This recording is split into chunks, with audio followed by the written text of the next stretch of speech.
I've done several videos and podcasts on affirmations. I think they're critically important. They have certainly worked for me, and they work for a lot of other people.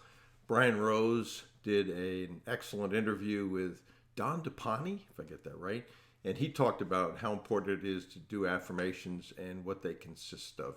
And he had in there a concise choice of positive words, clear visualization, and then a corresponding emotion.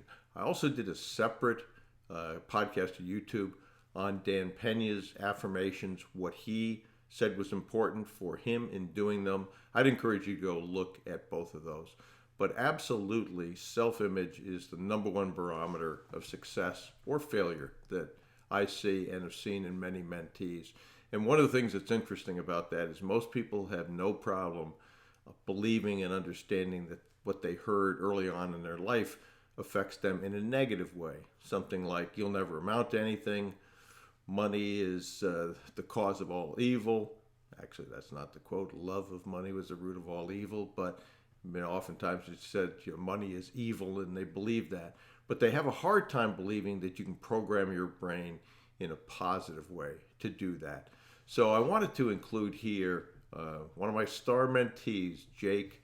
He is the co-founder of YP Threads in Australia, and he went and had his affirmations recorded. He listens to them a couple times a day at least, and I wanted to have you take a listen to him. I think he did a great job.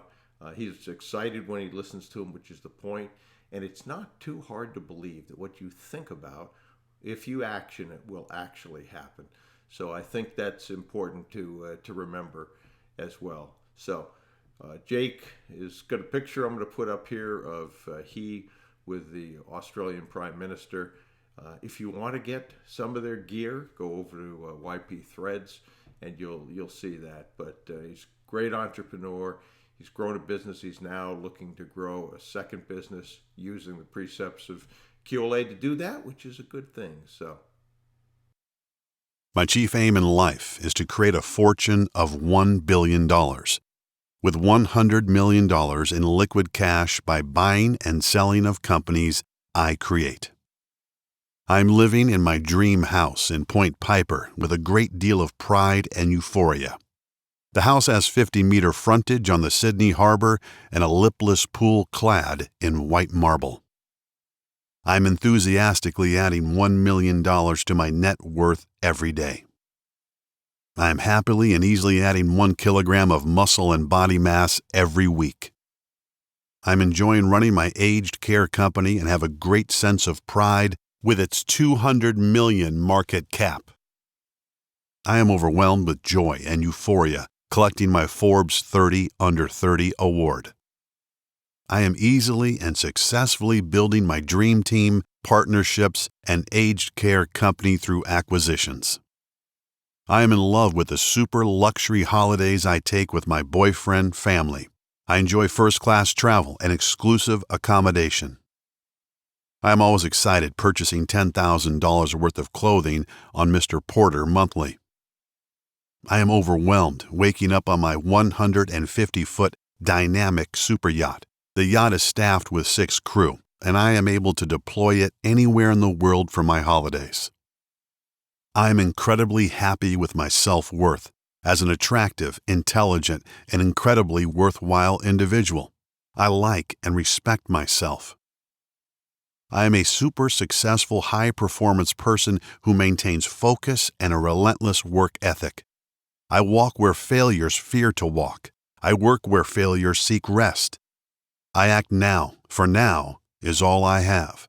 Tomorrow is a day reserved for the labor of the lazy, and I am not lazy. Everything is always working out for me. I'm ecstatic and overwhelmed about how easily I attract good habits and high-performance people in my life.